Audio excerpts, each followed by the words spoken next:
আমি প্রথমেই ধন্যবাদ জানাচ্ছি আমাদের ডিজিএফআই গোয়েন্দা সংস্থা।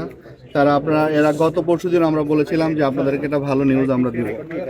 আমরা আসলে যারা এই ব্যবসার নামে মানুষকে এই একটা চাপের মধ্যে রেখে তারা অসৎ উদ্দেশ্যে একটা রাষ্ট্রের মধ্যে একটা বিশৃঙ্খলা করার চেষ্টা করে, তারা আসলে প্রকৃত ব্যবসায়ী না, তাদেরকে আসলে আমরা ঘৃণা করি এবং তারা অপরাধী। আমরা জেলা প্রশাসন চট্টগ্রাম এই অপরাধীদের ধরার জন্য আমরা তৎপর রয়েছি এবং আমাদের ডিজিএফআই এনএসআই সহ সকল গোয়েন্দা সংস্থায় কিন্তু কাজ করছে। সেই লক্ষ্যে আপনারা জানেন গত শুক্রবার দিনও আমরা 6,000 লিটার আমরা এইভাবে ডিজেল আমরা উদ্ধার করেছিলাম। এর প্রেক্ষিতেই আমরা যেহেতু আমরা এরকম আমাদের ইনফরমেশন ছিল, সেই লক্ষ্যে আমরা কাজ করছিলাম।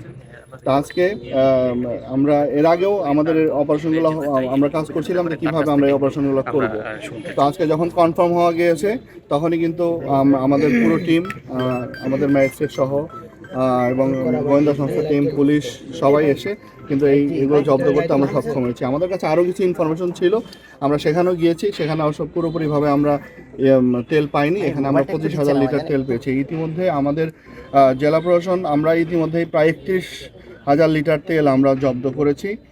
এবং আপনারা জানেন যে 98টি মামলা এই তেলের মূল্য বৃদ্ধিকে নিয়ে এবং কালোবাজারি এবং সেটিকে মজুত করা নিয়ে ইতিমধ্যে 98টি মামলা হয়েছে। প্রায় 4 লাখ টাকার মতো আমরা কিন্তু জরিমানা করেছি।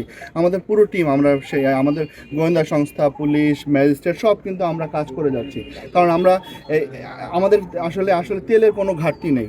এবং এই মাসেও আমাদের এই 10টি, আজকে সিঙ্গাপুর থেকে একটি জাহাজ আমাদের কোর্টে ঢুকবে। আমি একটু আগেও কথা বললাম, সেখানে প্রায় 30,000 লিটার ডিজেল নিয়ে ঢুকছে।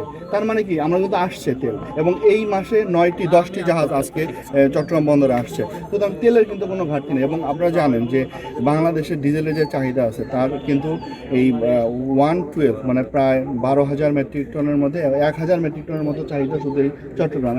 এটার মালিকানা আমরা খুঁজে বের করব, কাউকে আমরা পাইনি এবং তাদের বিরুদ্ধে নিয়মিত মামলা হবে। 1974 সালের যে বিশেষ ক্ষমতা আইনে তাদের বিরুদ্ধে মামলা হবে এবং আমরা মামলা হওয়ার পরে তাদের বিরুদ্ধে ব্যবস্থা গ্রহণ করব। আমি এই ইসের মধ্যে টেনশনের মধ্যে রেখে এবং তারা তাদের ব্যবসা, অসৎ ব্যবসা তারা হাসিল করতে চায়, তাদেরকে আমরা সতর্ক করে দিতে চাই। আমরা দৃঢ় প্রত্যয় নিয়েই আমরা সবাই মিলে কাজ করছি। আমরা কেউ যেন কোনোভাবে এই তেল মজুত করতে না পারে এবং বেশি দামে বিক্রি করতে না পারে। আর আমি আরেকটি কথা বলবো যে আমাদের যারা মোটর বাইকাররা আছেন ভাই, আপনাদেরকে বলবো আতঙ্কিত হওয়ার কিছু নেই।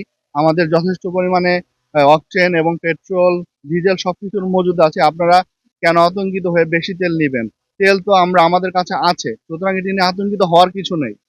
ক্রাইসিস সারা বিশ্বে শুরু হয়েছে, যেখান থেকে তেলের, আপনারা জানেন যে এবার এই যুদ্ধের কারণে বিশেষ করে অকটেনের আসলে আমাদের কিন্তু ক্রাইসিস নাই, কিন্তু মানুষের মধ্যে একটা আতঙ্ক থেকে তারা অধিক পরিমাণে তেল মজুদের একটা টেন্ডেন্সি তাদের মধ্যে হয়েছে।